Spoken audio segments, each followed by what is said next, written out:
Good evening, ladies and gentlemen. We are tonight's entertainment. Sound good? Yes, sir! I know who I am! Did IQs just drop shot while I was away? I have a plan. I like this ship. It is unavoidable. You know, it's exciting. Dance off, bro. It is your Me and you. destiny.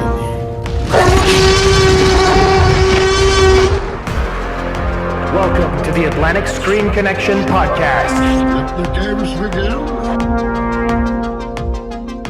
Hello and welcome to the Atlantic Screen Connection with Jason and Lee. How are you doing, Lee? I'm doing fine, Jason. How's yourself? I'm doing very well, and the reason I'm doing very well is because today we get to talk about movies. So the way the show is going to be broken down for all you listeners out there is that the first segment of the show is Lee and I discuss the trailers that we watched during the week, things that we're going to be excited about, things that we're a little bit less excited about. The second part of the show deals with the things that we watched, where we ask one specific question: what did you watch this week? During the third portion of the show, we have this featured film, and the featured film this week is going to be our review of Jason Bourne. So, without further ado, of the trailers that you watched this week, Lee, which ones caught your attention?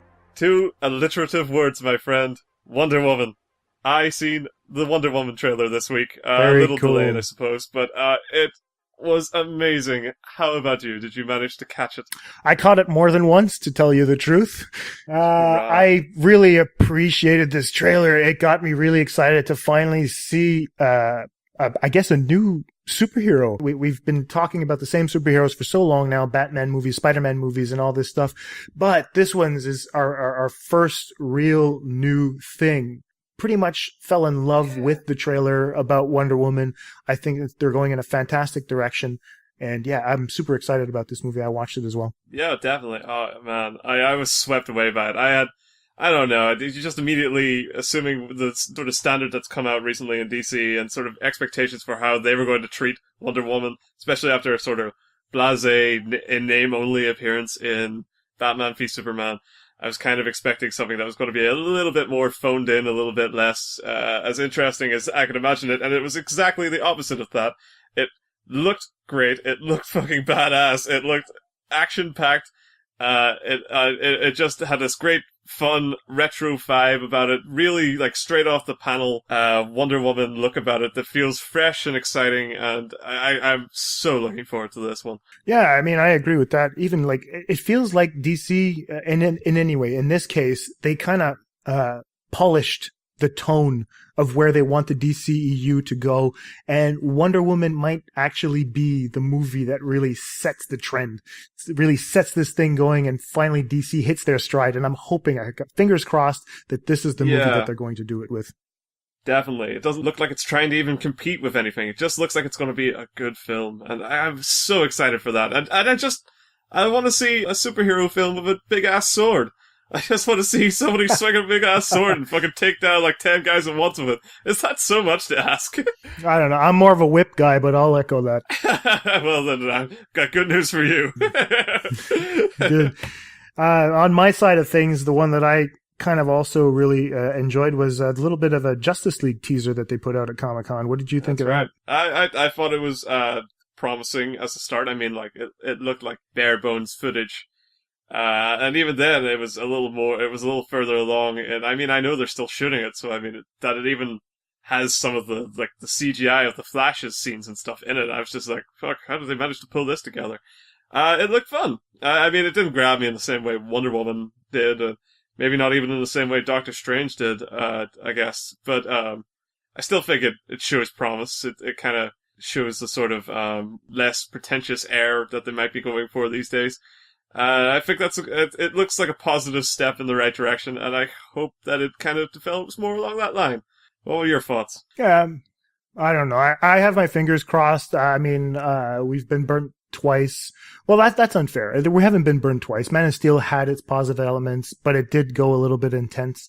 Batman versus Superman as well is a very divisive film. It had its positive moments, but there are big flaws.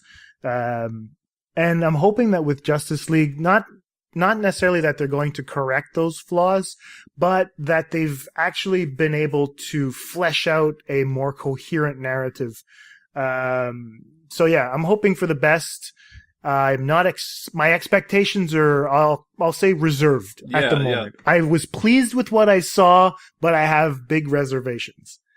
Yeah, definitely. At least we're pleased with what we saw. We didn't just see more of the same stuff, and more of the same dar-looking bastards standing around looking dar. So I mean, yeah, who couldn't be on board with this so far?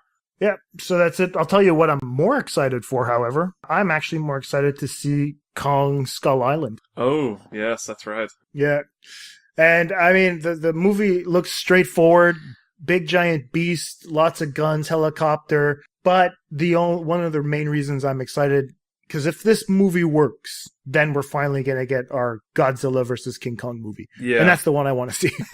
I will be there for Kong Skull Island. I love King Kong. I really want to see this movie. It looks fun. Samuel L. Jackson looks like he's playing himself in another movie, and that's fine. But I think Brie Larson's in it, and so is Tom Hiddleston, and they look like they're pretty good. So I'm super excited to see Kong Skull Island. Yeah. I definitely think it looks good. I was surprised by how more like the recent reboot of Godzilla it looks, and I'm hoping we do get to see a little bit more of the monster in this one, because it feels, I don't know, more Kong to spend time with Kong, But yeah, I mean, I've seen Samuel L. Jackson do a Samuel L. Jackson rant in Tarzan this year, and here's hoping he does better this time. Why? He doesn't need to. Everyone knows it's Sam Jackson now. I mean, every time I see Sam Jackson on screen, I can't see the character he's playing. I see Sam Jackson. So whatever he's in, I don't care anymore. They should just cast him and call him Samuel L. Jackson in the movie. Maybe it's about time. Yeah. I think we finally, that we need to stop pretending he plays characters. Yeah, exactly. And really move on with our lives. Oh, you had mentioned there was a trailer before Jason Bourne that you wanted to get to. Yeah, I've seen this. The Great Wall, it's called. An interesting looking film. You want to hazard a guess what it's about? I don't care. You can tell me, man. I didn't even. I saw the trailer pop up on IMDb, and I was like, "Oh, look at that! Matt Damon's dressed in armor." So I don't know. No, man, I don't even feel like guessing. How about you tell me about it? So nonplussed you are about looking at Matt Damon's face. No, not even about Matt Damon's face. It's just that when I saw he was in armor, I was like, yeah, that's not believable. It's true. So he's going to be fighting, I don't know, monsters or dragons or something. It was a surprising twist.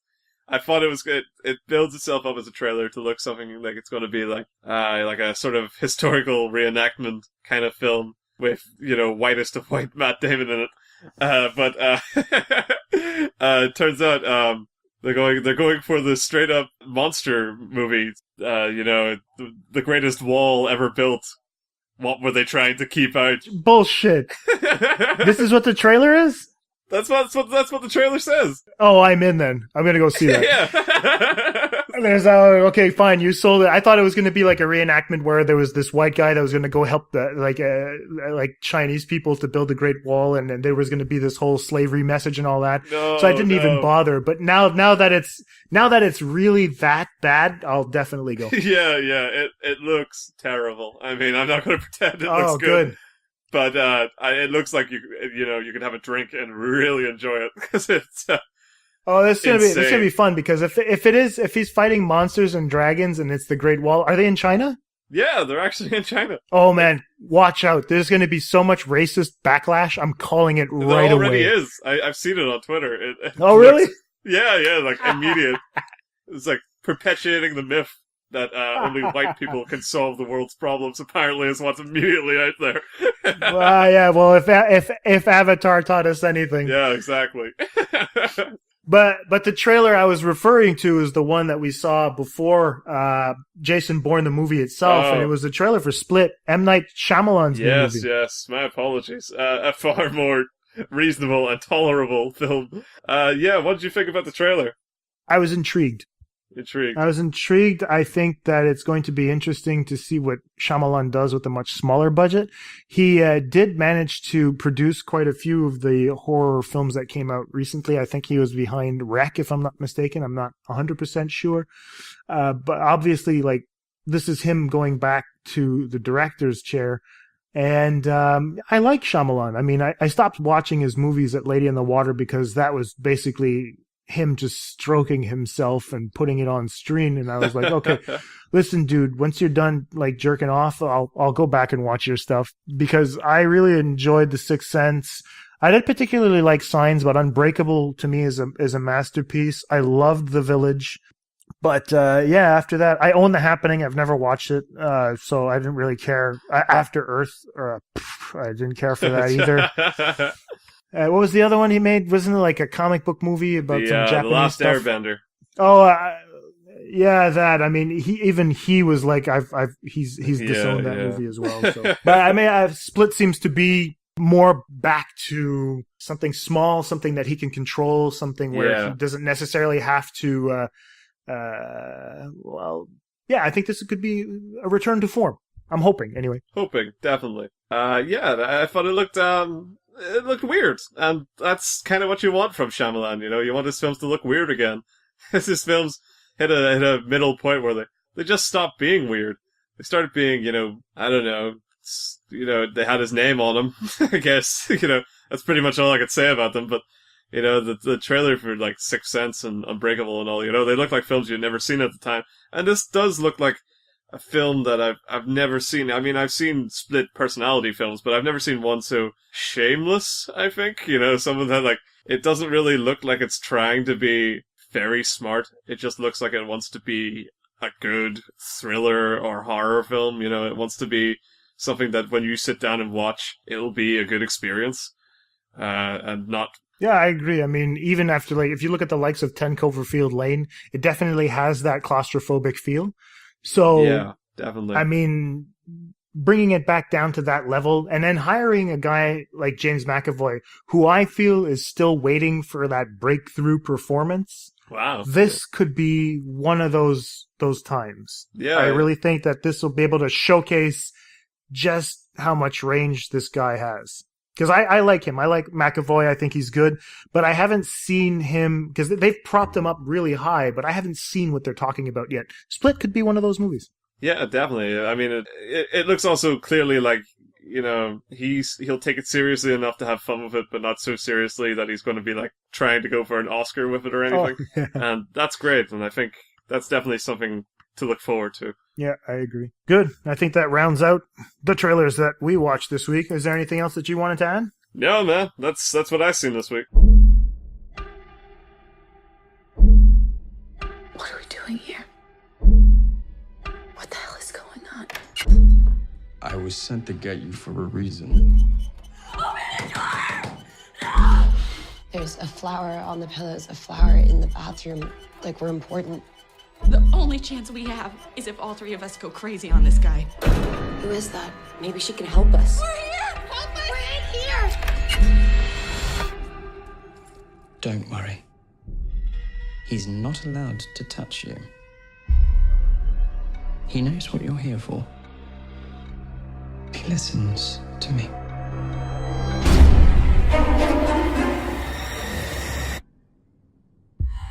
My name's Hedwig. How old are you? 9. I've never seen a case like this before. 23 identities live in Kevin's body. Who are you? Help me get out of here, Hedwig. You trying to trick me? I'll tell on you. Aren't you the clever one? An individual with multiple personalities can change their body chemistry with their thoughts. Someone's coming for you. Who's coming? The beast.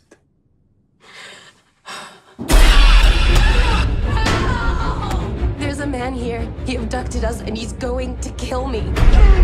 We're meant for something. Something horrible.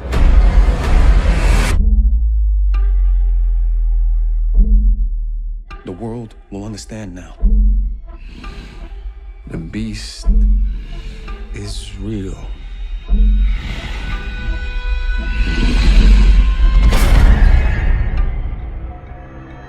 He's done awful things to people, and he'll do awful things to you.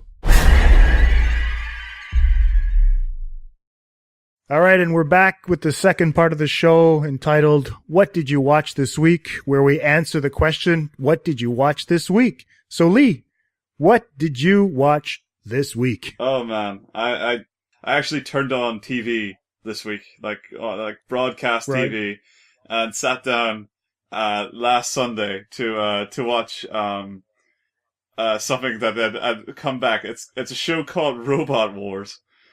And I have no idea if anything like that exists anywhere other than in the UK.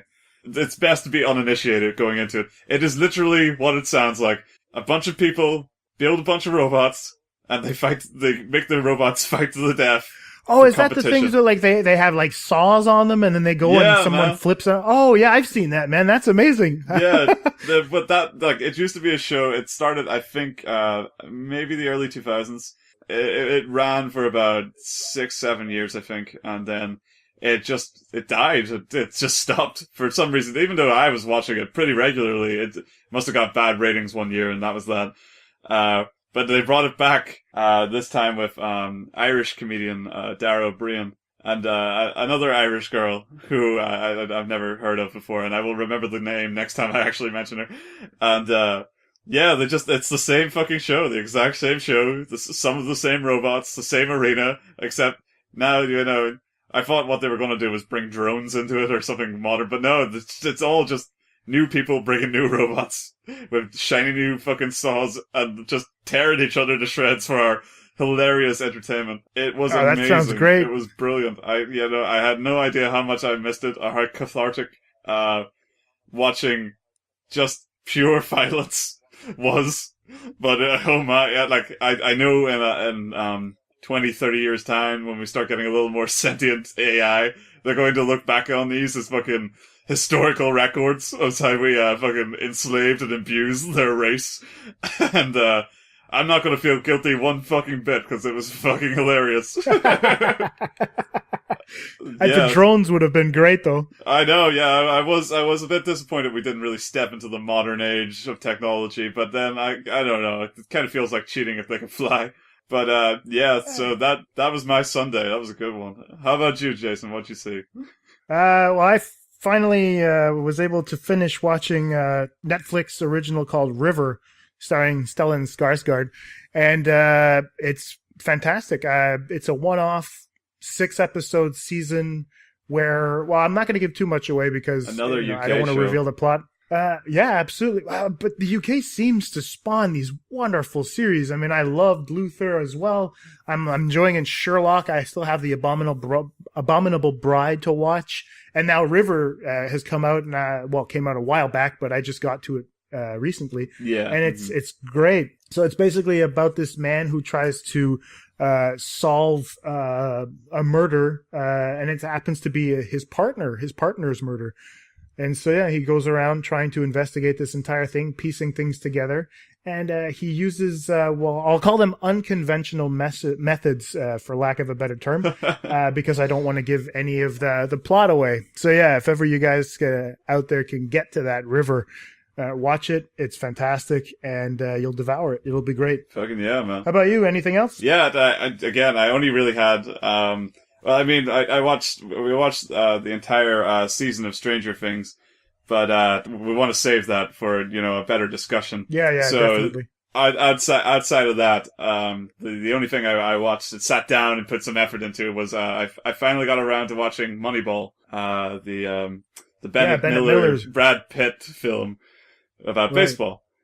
I come from a country where, baseball is not played here at all. I mean, there's softball teams for like office workers, that kind of stuff, junior, amateur stuff, but there's not like actual baseball in any form. And, so, I've grown up with a sort of lack of compassion towards it. I've seen a few films, here and there, but I've never really given too much care for the sport.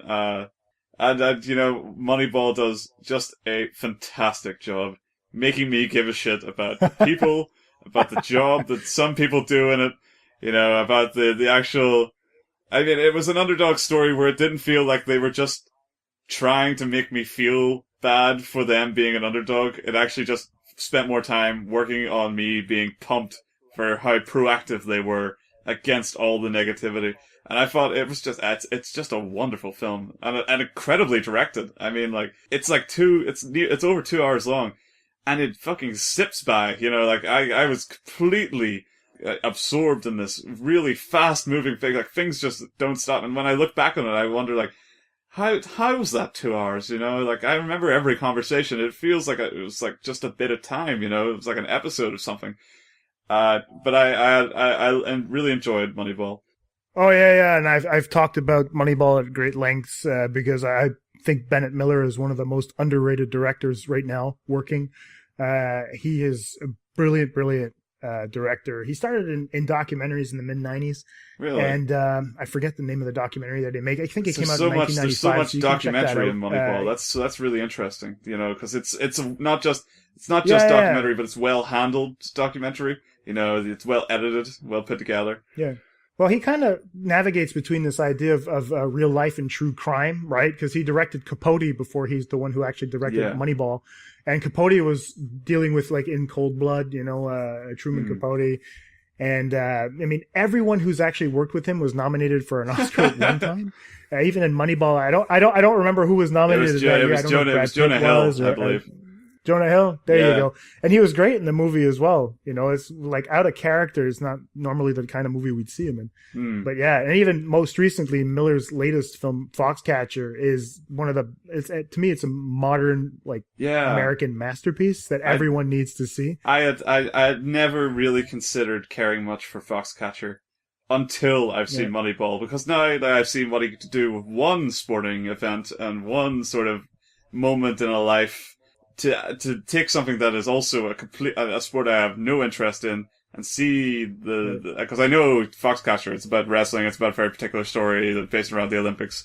The way he handles the characters in that, and the way he deals with the way Miller approaches characters with such sincerity, you know, and even, you know, these could be overarching cliches of sorts, you know, it's the underdog, the pushy boss, the nerdy guy who just wants to get along, just wants to be appreciated. These could have been real shadows of human beings, but the sincerity of which he approaches it, that in itself, to see how he does that, and then to think that there's another story of a similar ilk that I don't find that interesting, you know, on face value, that he could add that sort of approach to, immediately makes me excited to watch Foxcatcher. So I think that's going to be something in the next couple of weeks I'm going to sit down and actually experience on the sheer value of Moneyball alone. Oh yeah, but I mean, even if you think that there's a sincerity involved in the characters that he's able to develop, or extract performances from people that you wouldn't expect,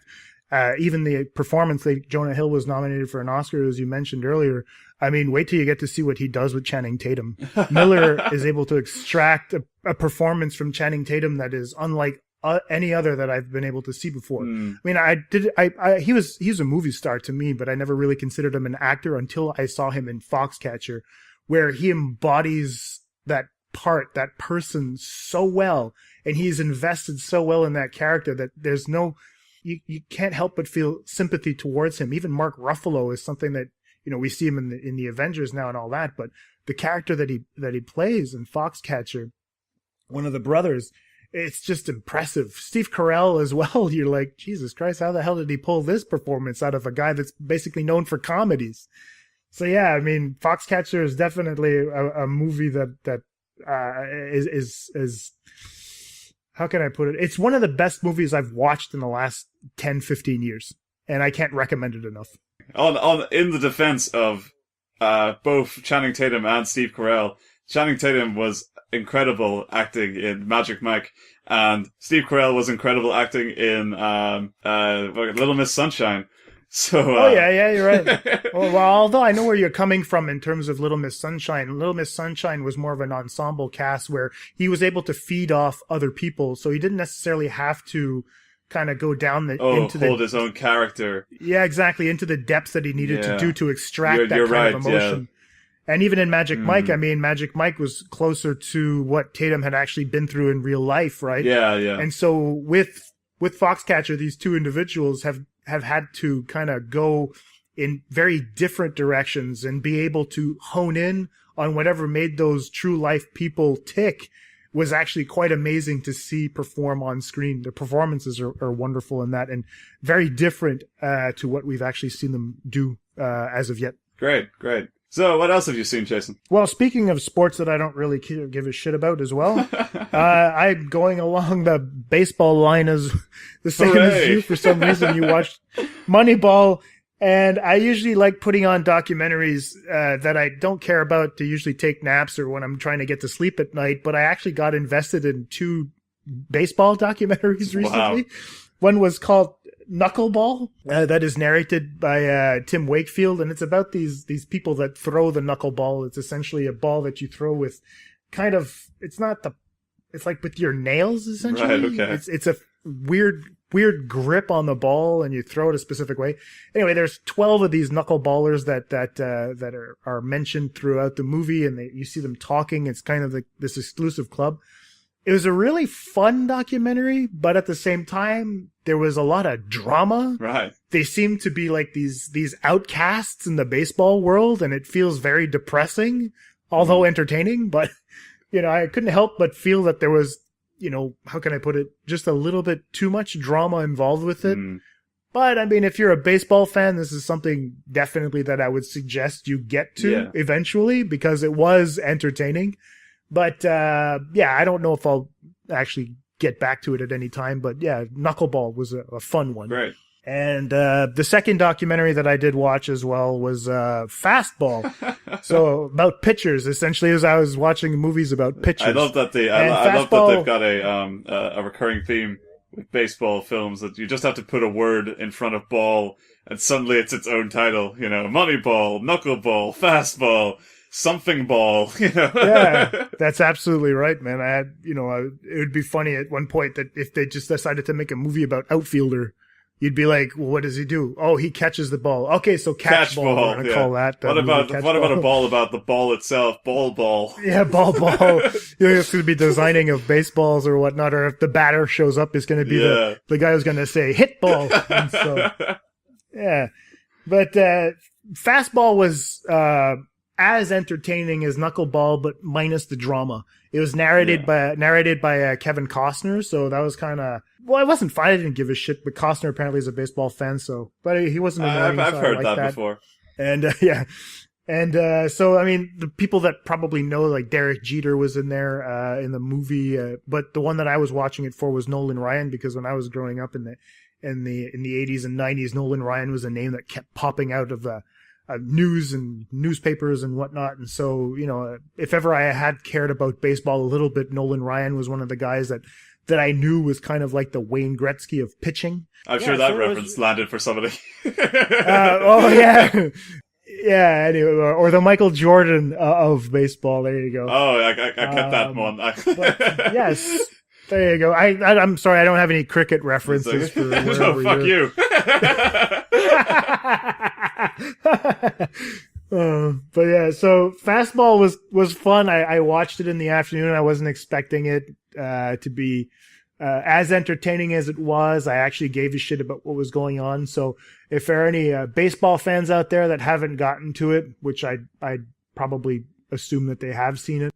Yeah, Knuckleball and Fastball. If you want to see Fastball, less drama than Knuckleball, so have at it. There you go. Really fun documentaries about sports that I don't really care about, that if you do, you're going to have a fun time watching. It's great to have a comparable scale on these things, that you can actually watch 2 documentaries on the same thing and actually realize that, they actually, in their own sense, cater to 2 different types of audiences and 2 different kinds of baseball enthusiasts. So that's really interesting. I would have never considered that kind of angle when watching. Oh no, it's really cool. I mean, you can actually feel the type of crowd that they're going for, and like I said, I was entertained by both.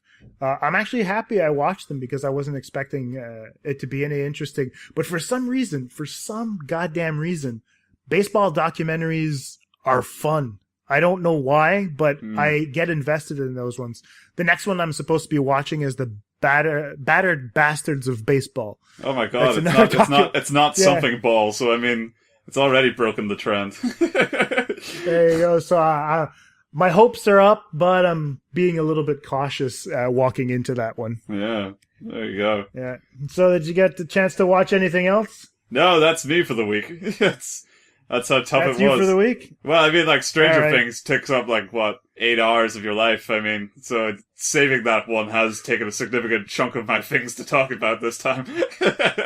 Oh yeah, I'm on the same boat. I managed to watch Stranger Things, and I'm actually catching up on Downton Abbey. I hadn't watched that, and I've started it recently, and I'll save that for another time. But I used to kind of mock. I have an office mate, a woman who's in her 60s, who's gonna be retiring soon, where I teach, and at the college, and she used to say, "Oh, you should get to that. You should get to that," and I was like, screw you and your fucking hats and your big dresses. I don't give a shit about that. And at one point, my mom talked to me about it. And then when my mom talks to me about it, I tend to ignore because she likes these based on a true story type things. Right. Which is something we've been talking about right now. But at the same time, my mom's like, oh, I said, let me guess, Ma, they succeed at the end. And she was like, well, yeah. And I was like, well, what's the point of watching it? It's always the same fucking movie. But I decided that I'm going to give Downton Abbey a shot because I kind of ran out of shit to watch. And I'm actually really enjoying it. Of course, yeah, that's no surprise there. You traitor, you hypocrite. I know, it's funny. It's just because I was trying to figure out, I was watching it with my girlfriend, and here I was Googling, what the hell an Earl was and all that stuff, just to see how the whole system in the UK worked. Yeah, exactly. And I was like, why can't he inherit the land? It was because, it has to go to his son. And oh, fuck. And then we just kind of mapped it out and we were like, okay, all right, now we've got the weird fucking system they have over there. Everybody I know in my family dabbled in and out of Downton Abbey, and it never grabbed me. But hey, if you end up watching it and then it turns out to be wonderful, who knows? Maybe I'll find the time. And I'll sell out. Oh, yeah. And I'll sell out as hard as I possibly can to my own values. My girlfriend just walked in and she's like, "All right, come on, finish up the recording there. We gotta watch Downton Abbey." So I guess that closes out our second portion of What Did You Watch this week. Stay tuned because we're going to be getting into our review of Jason Bourne.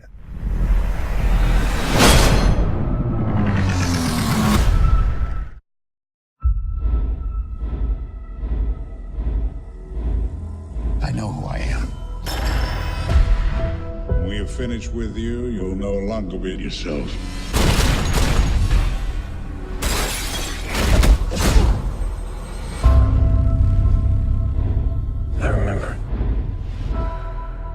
I remember everything. Remembering everything doesn't mean you know everything. Tell me.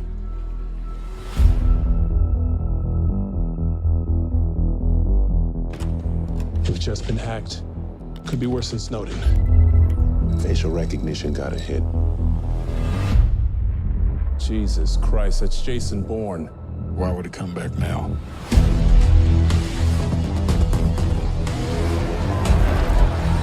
There's a demonstration in front of the Greek Parliament building. I think she'll use it as cover. They tracked you. We gotta move.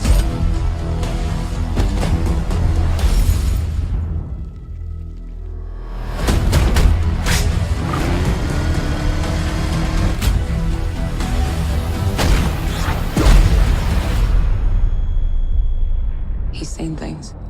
He knows things. What if he's not coming for us? What if it's something else? I volunteered because of a lie.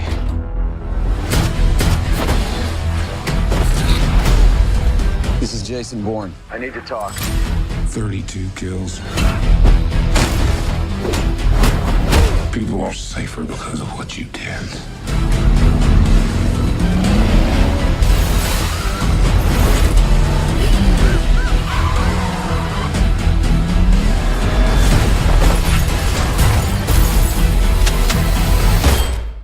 Hey, and welcome back to our featured presentation. And by that I mean we're going to be talking about one film that we kind of wanted to put aside and spend a little more time on. And this week, it'll be Jason Bourne. What did you think of the film, Jason? I actually had a fun time, Lee. I really think that the movie itself was, I don't know, it bit off a little bit more than it could chew, but in the end, it ended up swallowing that big piece and everything seemed to be fine.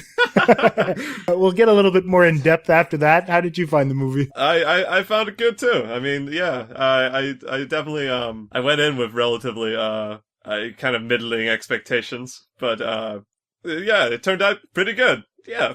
I went in with really low expectations. I wrote a review for it, and I had mentioned that I'm not really much of a Bourne fan. I enjoyed the three first movies. But even when they announced Jason Bourne and I saw the first trailer, I found myself in a position where I really didn't care anymore about what they were going to do.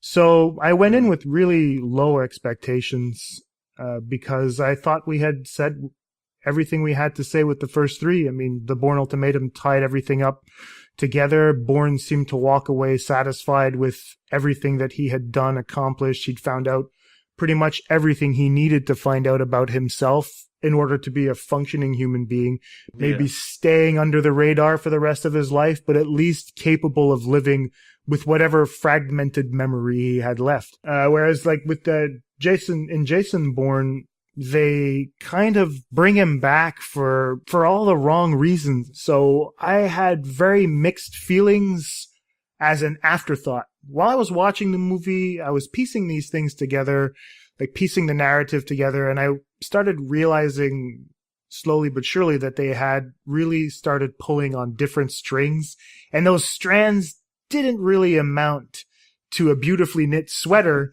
It's more just a pile of yarn where you were like, okay, how do I work my way back into this? Yeah. So I didn't particularly enjoy, like I said, the shoehorned in element. The reasons behind the film, you know, like the sort of the why this had to happen. Why that? But I mean, I think that it was more the social networking aspect that they tried to bring into it. Oh, that I thought was a little bit difficult. Angle. Yeah, exactly.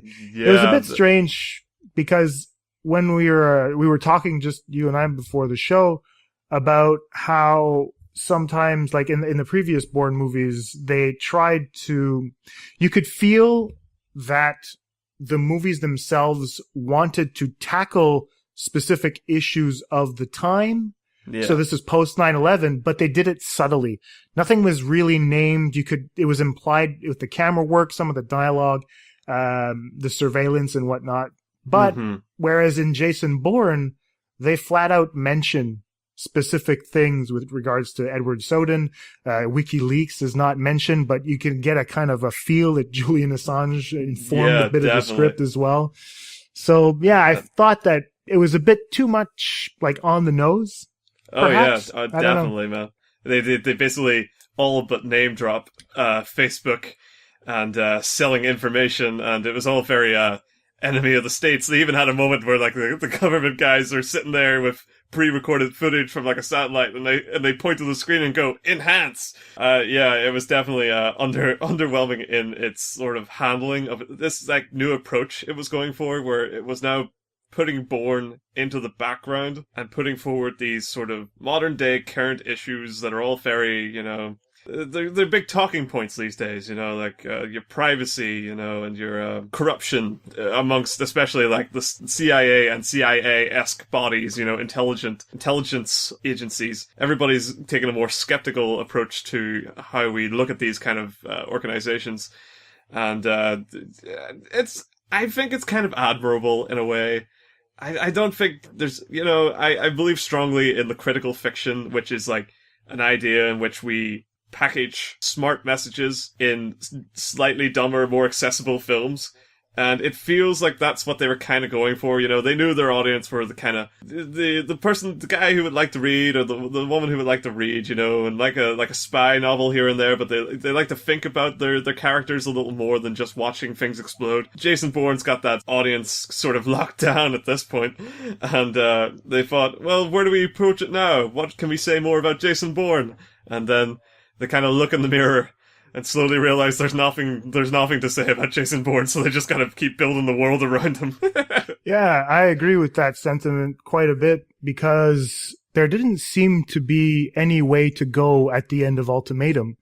And I mean, are we allowed spoilers? Are we including spoilers on this? Oh yeah, hell. Well, I really feel that, well then, spoiler alert.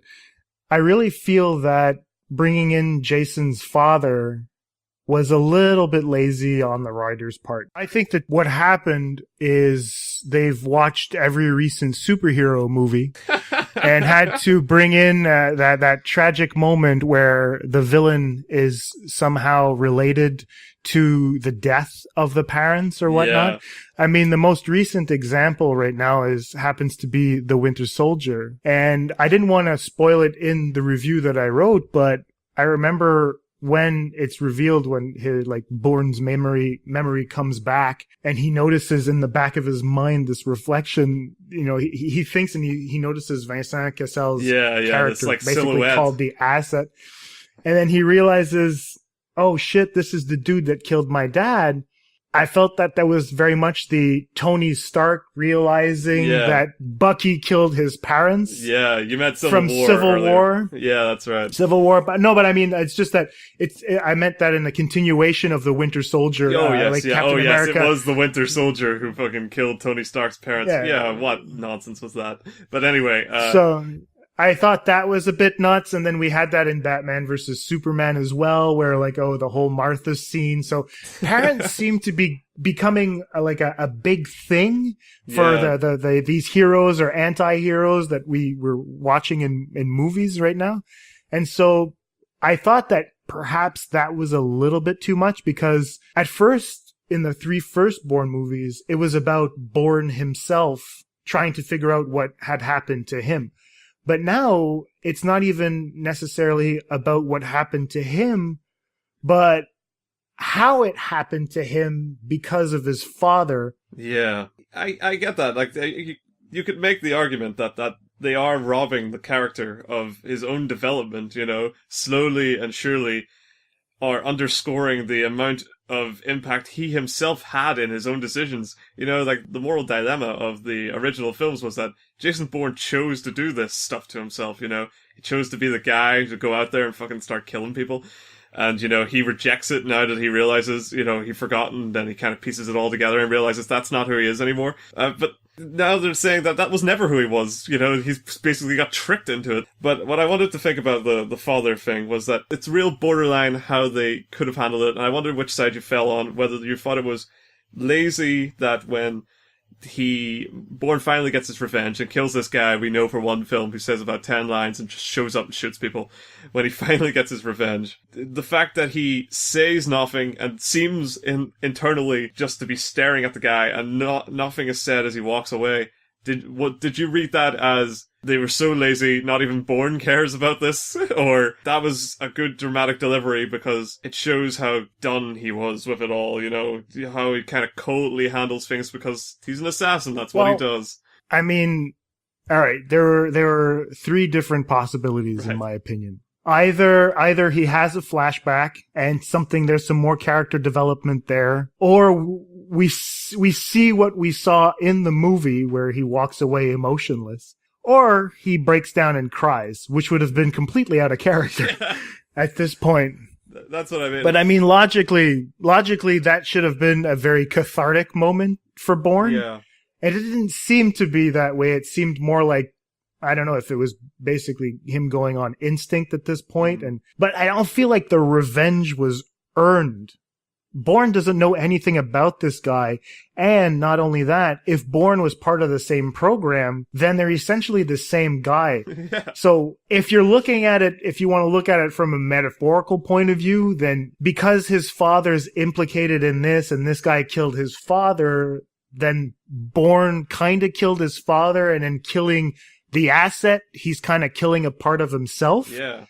But I think that would be digging too deep into what we actually watched in the movie. Yeah, exactly. So I don't know. No, I mean, that's the thing. Like, these films have made a habit of making us bring up ethical questions when it comes to these like super spies. We're well indoctrinated by now, if anybody's been watching the series, to expect to keep asking questions. And when they don't have like any semblance of an interesting answer, then you immediately start to look at it through a critical eye and say, they didn't write a good enough story, basically. Yeah, but I mean, how did you read that last sequence? Yeah, I thought it was a great moment in character, but I just couldn't decide for myself whether it was something that was meant, an intentional good moment, or just a good reading by me into thinking, well, how else would fucking Jason Bourne react to this scenario? He just killed a guy. It doesn't matter who he was or what he did. He's not going to, like you said, he's not going to break down and cry, you know?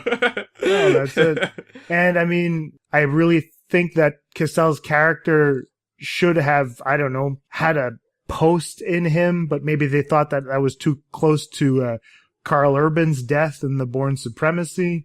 So, I don't know. I really think that it was a fun fight to watch. I mean, the brutality was pleasant. I mean, and I'm not saying that from a sadistic point of view. I mean, I like a good brawl from once in a while. Not myself personally, but I mean, just watching it on screen. And I mean, it was a good action sequence. You could feel it. You could feel the violence, in my opinion.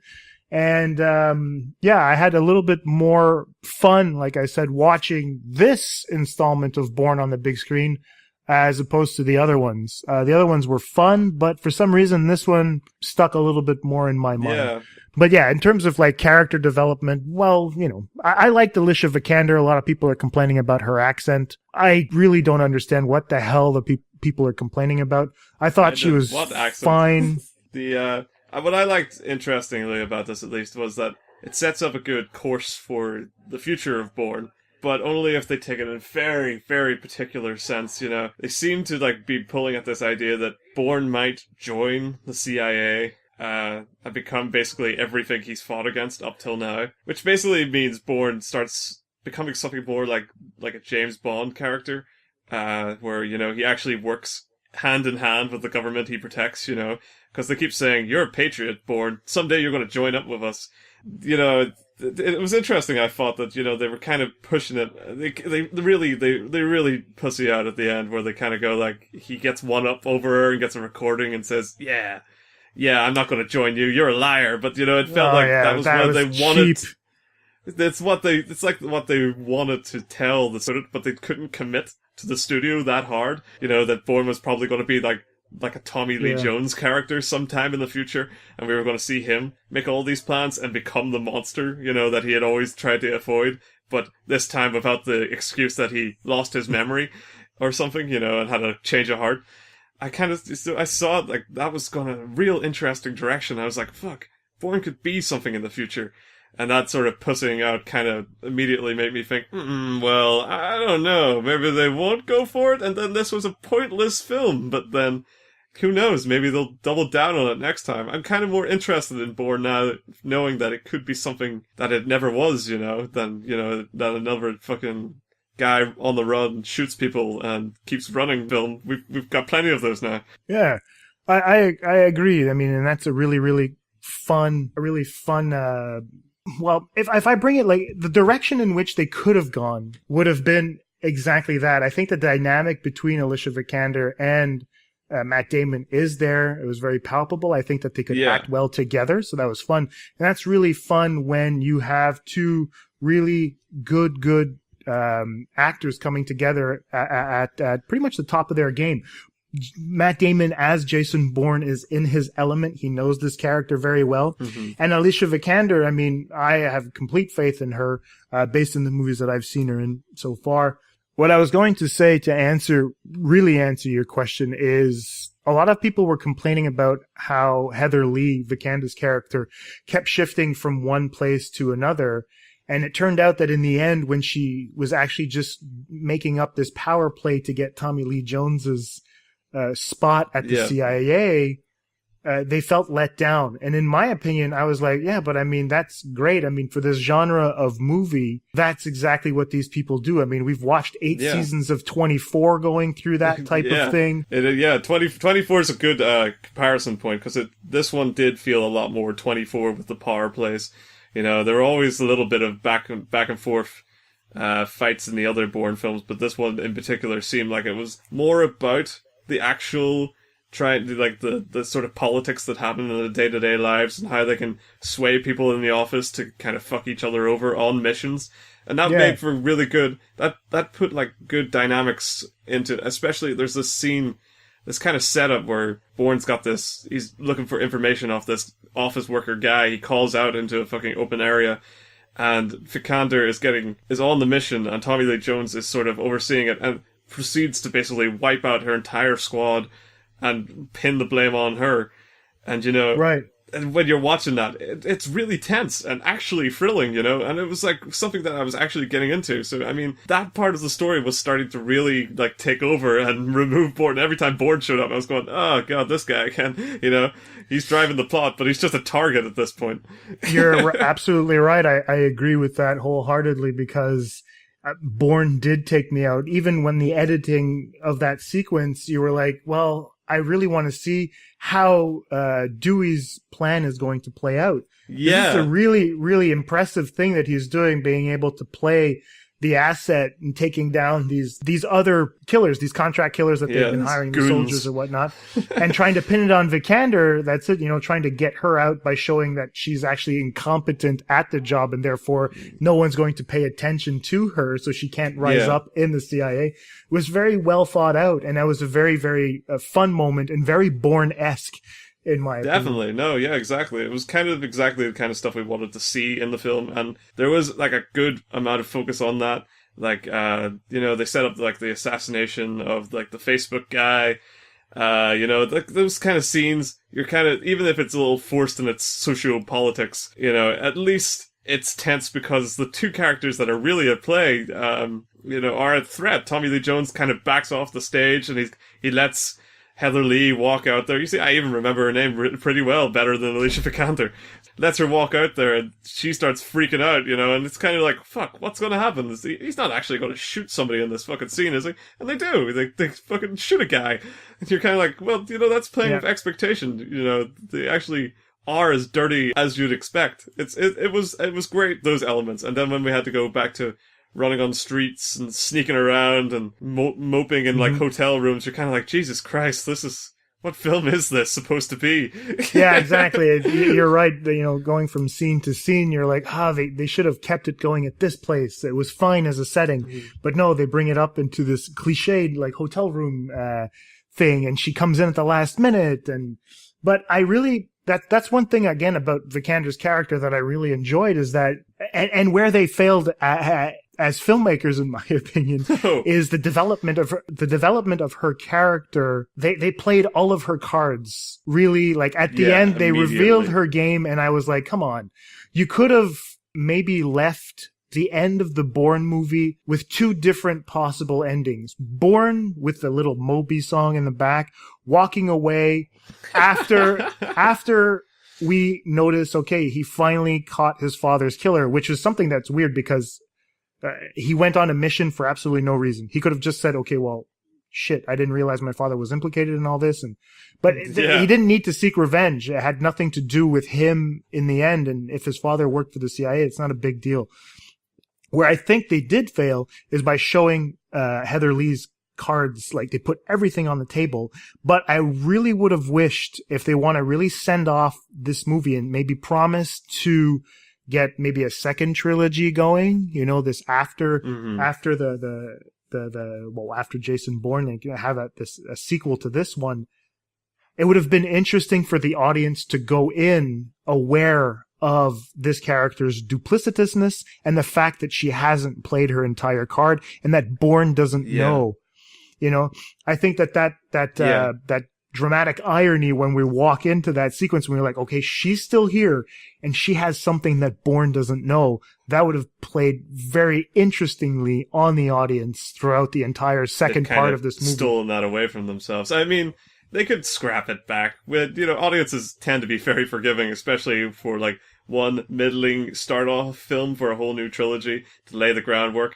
and then, you know, a whole 2 films. It's funny you mentioned it, because that's exactly what I was seeing from this. You know, 2 brand new additional films that would start to see more. That's what I kind of wanted for Bourne, was to join the CIA, because him versus Vikander would be an incredible sort of duo, because he'd be trying to be the straight guy trying to fix things, and she'd be maybe still, like, even with her cards on the table, we, like, don't really know if she does care for the country or not, you know?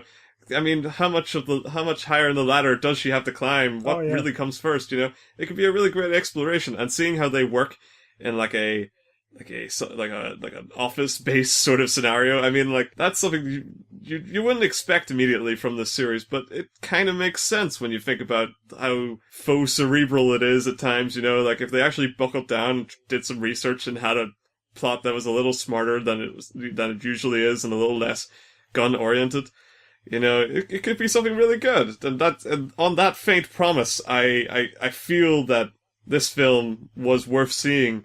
But, I mean, if the next film's fucking terrible, then, you know, whatever. Oh, yeah, but I mean, like, right now, I'm intrigued as to where it can go. However, like I said, there are resolved issues that I would have loved to leave unresolved.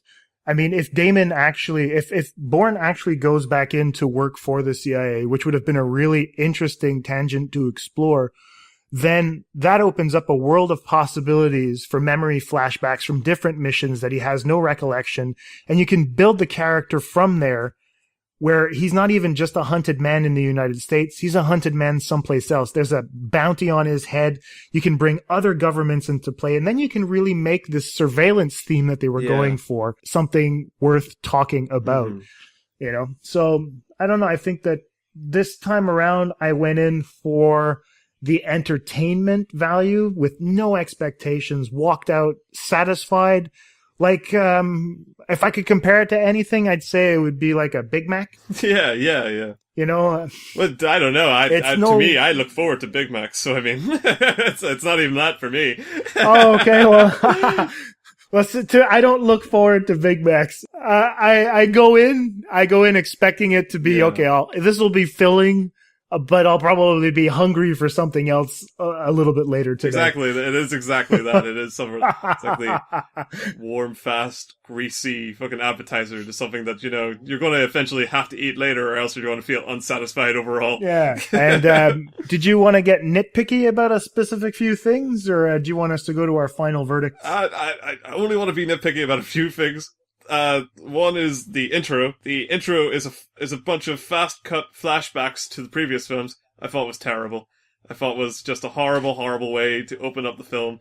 I thought that anybody who hadn't watched any of them up to that point would just pick it up as they went along, because they had a competent director, and a lot of the dialogue was pretty focused on letting you know who Jason Bourne was. So the fact that we got a bunch of literally, like, incomprehensible gibberish thrown in our face to try to clue us into who this was.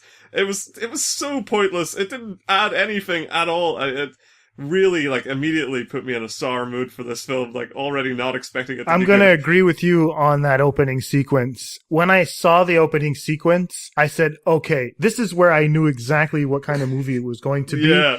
It was going to be spoon-feeding us information, as though we like, as an audience, collectively we were like this amoeba, this one-celled organism, where we needed the information to be really just written down, shown everything. Yeah. And it was very strange to me, because it felt very much like a prologue. You know, when you watch a serial, a TV show, last week on, Yeah. you know, yeah, exactly. And I felt that was exactly what it was at the beginning of the movie. It was like last week on Bourne. Yeah, last week on 24. You know, that's what I mean. You know, that's exactly, something like that. You know, yeah, but like, you know, like, out of context, it made like no sense. Like, even just looking at those stray images, you couldn't piece together what the fuck was happening. So I guess it was supposed to be what's actually going through his head, which are just shots of Jason Bourne doing things. But like, still, it was embarrassing, and I thought it was really, really shoddy. Yeah, I agree with that, and I'll. You know, I thought that the sequence where he knocks the guy out with one punch was okay. They don't even take the shot from the trailer, which was even funnier to me. Yeah, but I don't understand why it had to be this almost bare knuckle boxing. Why isn't he just unloading boats or something? You know, something a little bit less that, you know, that draws less of a crowd. Yeah, exactly. Where he's like, we can't, you know, I don't know if you watched the Bourne Legacy, but they made a big deal out of how they couldn't find Jason Bourne. Turns out you go to any fucking mid-street brawl in the middle of fucking Europe. There he is, beating up everybody. It was very strange to me because that's it, you know, the people are taking bets. And I mean, I'm no guy that takes bets on fights, but usually, like you said, you know, fights draw a crowd. We've got UFC, boxing was a thing. And usually, I mean, isn't that how Kimbo Slice got discovered in a sense? He was knocking guys out with one punch in the street. Yeah, I'm sure there's piles of stories of people who are just like, yeah, just nobody's worked their way up from nothing and started because they beat up the right people in front of the right people. So I mean, it's not very well thought out why he's doing this. All right, so what's your rating? I mean, like, we're talking about a film in which now we've spoiled every major scene in it. We can only, you know, the people who are waiting for our criticism are, should you run to the cinema to see it? Probably the guys who've already seen it, but what would you recommend? I'd recommend going to see it, 100%. I mean, if you're walking in with not even having any expectations, if you're just happy you're going to see a new Jason Bourne movie, then yeah, man, 100%. Go ahead. Bring a date. Go with your parents. Don't bring your kids. But, like I said, to me, I went in with low expectations and I had a really good time. And you know what?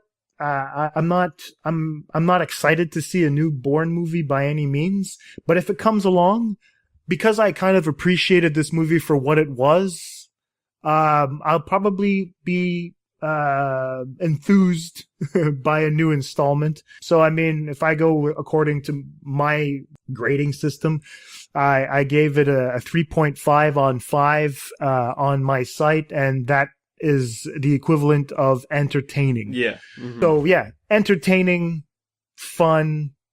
But if you're really expecting, if you're thinking that you're walking in to see an old Bourne movie, you'll get some of that. This one has a little bit more of a glaring message to it. But if you can let that go, then you'll be fine. Yeah. If you're walking in to see an action movie, then you're going to be fine. Yeah. I totally agree. It is definitely something I would recommend people going to actually watch in the cinema. I wouldn't wait for it on Netflix. I mean, like, if you're thinking about films that are like good time out, I walked into this thinking, because I went to see it alone. I went into this thinking, I'm going to spend 2 hours of my life. I'm never getting back. That's just going to be it. And all I'm going to show for it is like an article and a conversation sometime in the week. And I was pleasantly surprised when I came out of it. I was thinking about it, you know, I was taking it at different angles. It was one of the fastest reviews I ever wrote. It was definitely something that exceeded expectations, and on that basis, it's not exactly worth saying, just wait till it comes to you, you know. It's more about, you know, having exactly what you said. It's an entertaining time, so if you want to have a good time, and if you just could switch off your expectations a little bit, you'll really enjoy Jason Bourne, and I recommend that. Excellent. I agree, 100%. All right, so that closes out our review for Jason Bourne. What did you guys think of Jason Bourne? Be sure to let us know. You can reach me on Twitter at FilmFaculty, so that's film_faculty. And Lee, where can people reach you? I am at Big Picture Reviews. You can get our Twitter handle as Big Pic Reviews. And I'll answer anything. I'm shallow and easy. I'll echo that. He is shallow and easy. So we're currently working on probably getting ourselves an email address for the new show, for the Atlantic Screen Connection. We'll probably have a Twitter account in common or something like that, like a bank account of 2 married couple or whatever. And so until then, you're going to have to make do with the 2 Twitter accounts, mine at Film Faculty and Lee at Big Pic Reviews. And be sure to send us your thoughts. We're looking forward to start a discussion with you guys. And let's see. Do we have anything planned for the next show? I'm not going to say there's like a superhero film that everybody's going to be super hyped about. that needs discussing, but yeah, we might have a superhero film that everybody's hyped about that we might be discussing. Excellent. So yeah, I think that we will have quite a few things to discuss in the coming weeks. We might actually go back and review some old movies together as well, because there are a couple of things that we did talk about and we did disagree on. Maybe maybe the last Coen brother movie. That could be fun. Alright, so this is Jason Michael signing off, and Lee Brady. I am signing off as well. Take care, people. See you next time. Thanks.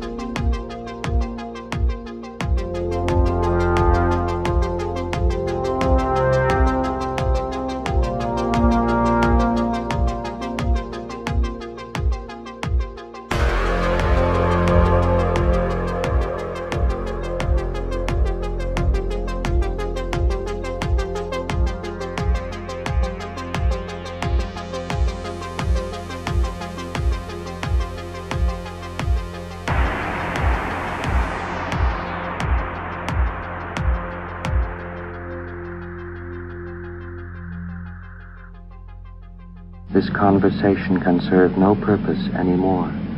Goodbye.